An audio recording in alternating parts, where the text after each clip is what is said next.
总统大选就要到啊，中国介入选举的争议却是别袂离。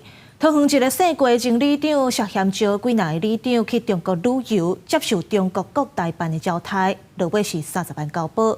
另外，统促党的党员林国信涉嫌安排党员佮有亲戚朋友去中国旅游，检方昨拘提6个人，通知20人的到案，落尾林国信是10万块交保。这个穿红色外套的是统促党中央委员林国信，经过检方核实，以10万交保。不过，伊的亲戚朋友去现场甲接的时阵，却甲媒体发生冲突。检方这波行动，也搁约谈共党的姓李的党员，信后以5万交保。有没有什么那个委屈，还是觉得误会？台北地检署接到证据，林国信甲这个姓李的查甫人涉嫌受中共的指示，招党员甲亲戚50去广东旅游，7天只要9800。去中国的期间，交通、食的甲大的拢算中国的。中共代办的人员嘛，伫暗会宣扬两岸一家亲，甲促进统一的言论。姓李的党员倒来台湾了后，搁伫一个63人旅游团的群组，叫大家政党票都爱投互统促党。副总裁白龙也就是张安乐，会当进立法院。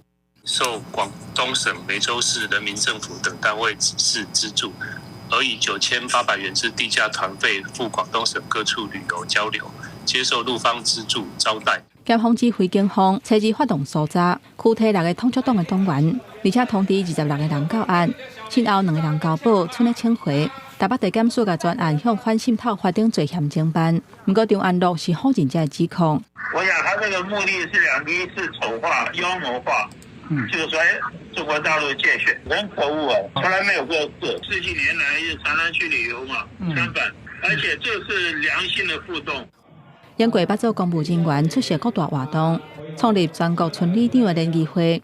桃园这个姓郭前里长嘛，指控讲，伊甲桃园市国际甲两岸教育交流发展协会姓刘的理事长，2个人招几个里长等人。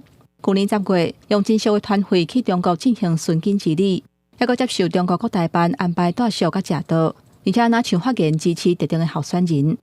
国台办及郭姓被告等人在过程中有要求支持这个特定的一个候选人，想要两岸一家亲啊，有说到这个，没有说什么支持什么特定对象。